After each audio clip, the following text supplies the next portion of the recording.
한국 인터넷 커뮤니티에는 수많은 공포 이야기가 공유되곤 합니다.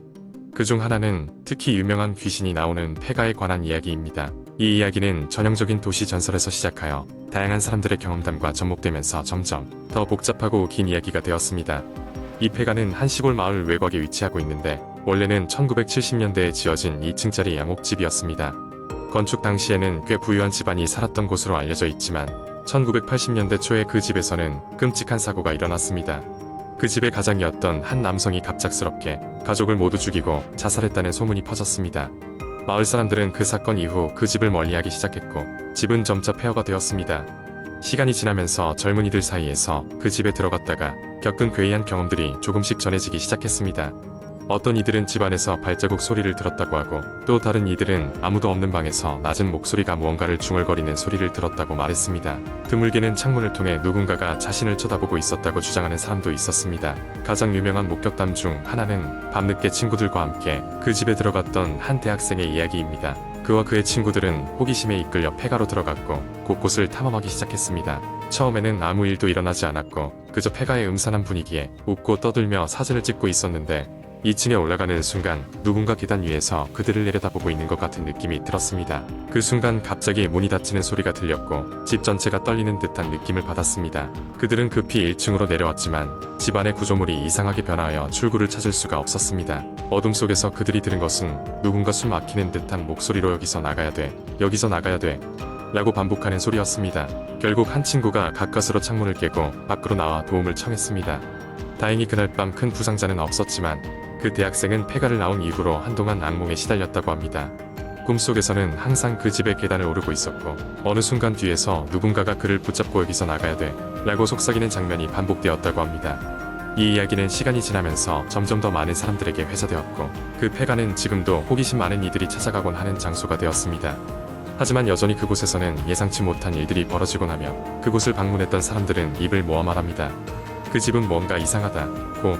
마전고등학교에 전학 오게 된 지 얼마 안 된 수진이는 얼떨결에 학교 동아리 중 한 곳에 가입하게 되었다.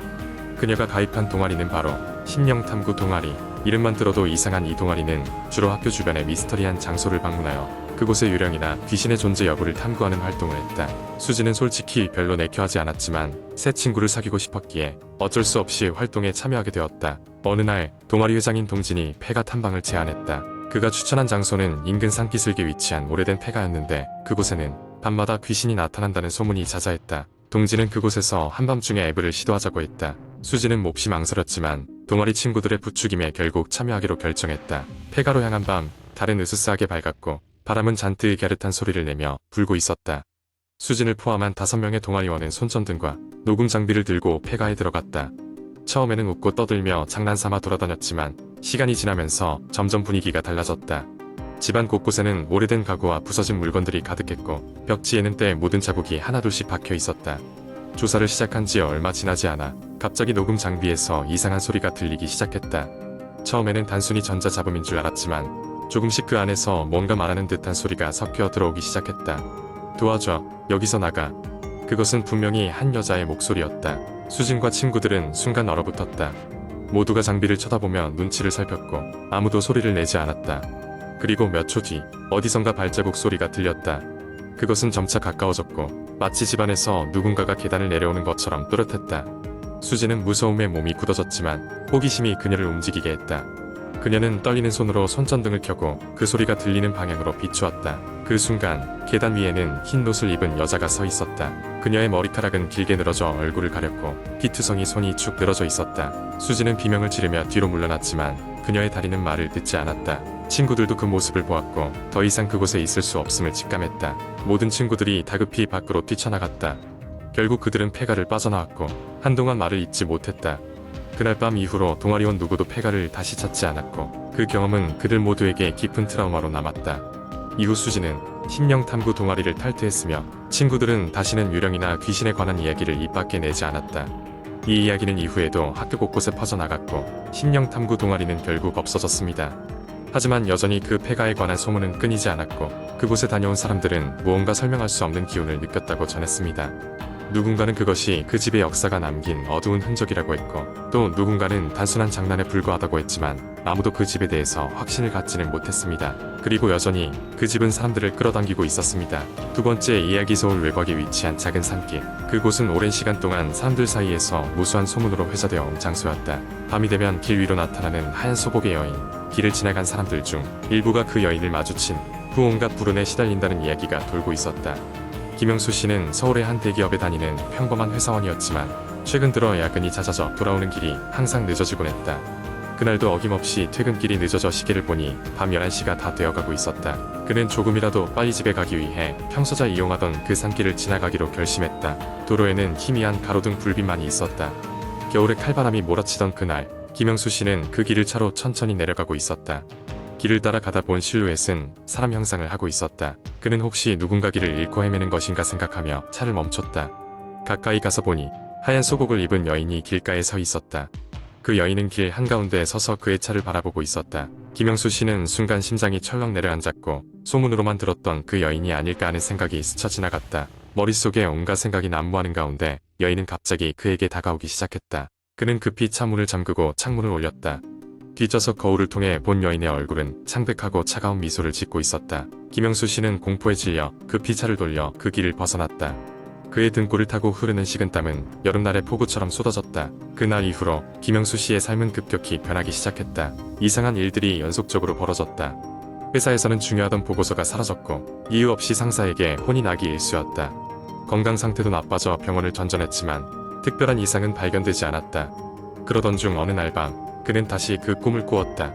차가운 공기가 감도는 산길, 그리고 그 길 한가운데에 서 있던 하얀 소복의 여인. 꿈속에서도 그녀는 변함없이 차갑게 미소를 짓고 있었으며 그의 뒤를 조용히 따라오는 것이었다.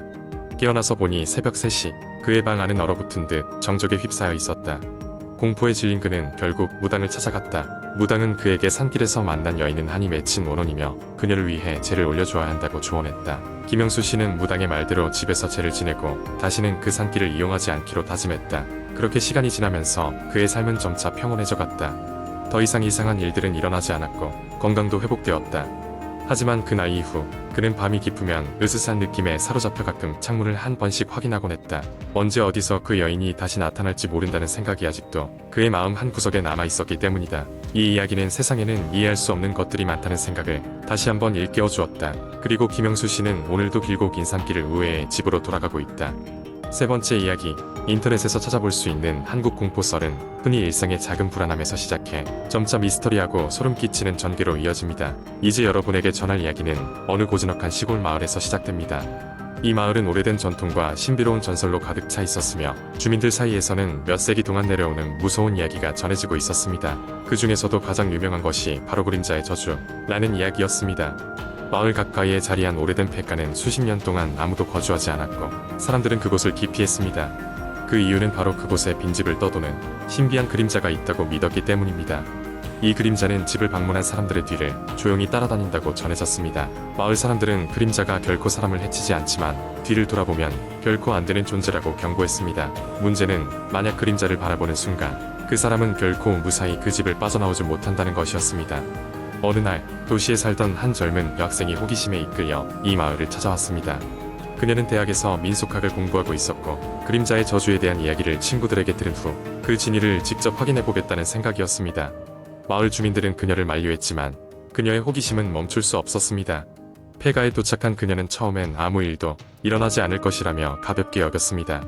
내부는 예상했던 것처럼 아주 허름하고 먼지가 가득했습니다. 그녀는 안에 작은 손전등을 켜고 이 방 저 방을 둘러보기 시작했습니다. 그때 등 뒤에서 가벼운 한숨 소리가 들려왔습니다. 그녀는 순간 멈칫했지만 단순한 바람 소리일 것이라고 스스로를 안심시켰습니다. 그러나 그 소리는 점점 또렷해졌고 그러다가 이상한 기분이 들기 시작했습니다. 마치 누군가가 그녀를 응시하고 있는 듯한 느낌이었습니다. 손전등으로 주위를 비추며 다시 방을 둘러보던 그녀는 마침내 자신의 그림자가 아님에도 불구하고 벽에 또 다른 그림자가 존재한다는 것을 깨달았습니다. 그것은 그녀가 움직이는 것과 전혀 다른 방향으로 움직이고 있었습니다. 심장이 바운스 점프를 하는 듯 뛰기 시작했고 그녀는 마침내 그림자를 응시해버렸습니다. 그 순간 방의 공기가 두꺼워지며 갑자기 주변이 차가운 기운으로 가득 찼습니다. 그림자는 점점 선명해지더니 인간 형체로 변하더니 그녀에게 천천히 다가왔습니다. 공포에 질린 그녀는 문 쪽으로 황급히 몸을 돌렸습니다. 하지만 언제나 그렇듯 공포 속에서는 시간이 느리게 흐르는 것 같았습니다. 몇 걸음밖에 되지 않는 문까지의 거리가 무한히 느껴졌습니다. 폐가 밖에서는 가벼운 교차로 신호음이 들리기 시작했고 그것이 그녀를 현실로 돌아오게 하는 듯했습니다. 간신히 문을 열고 밖으로 나선 그녀는 숨을 가쁘게 내쉬었습니다. 하지만 마을로 돌아오는 길 내내 그 그림자의 시선은 결코 그녀를 떠나지 않은 느낌이었습니다. 마을 사람들은 그녀가 집으로 돌아온 후로도 안도할 수 없었습니다. 몇 주 뒤 그녀는 마을 사람들에게 한 통의 편지를 남겼습니다. 자신이 도시에 돌아와서도 계속해서 그림자의 존재를 느낀다고 하며 종종 밤마다 악몽에 시달린다고 했습니다. 그 후로 그녀는 누구에게도 모습을 드러내지 않았고 주민들은 그림자의 저주가 결코 그 마을에만 국한된 것이 아님을 느꼈습니다. 이 이야기는 늘 호기심과 경고 사이에 딜레마를 남깁니다. 폐가의 저주는 여전히 그곳에 남아있으며 오늘날도 그곳을 방문해본 사람들의 이야기로 이어지고 있습니다. 누구도 그 장소의 진실을 끝까지 확인하지 않았지만 그림자의 저주는 여전히 살아 숨쉬며 사람들의 공포와 호기심을 자극하고 있습니다.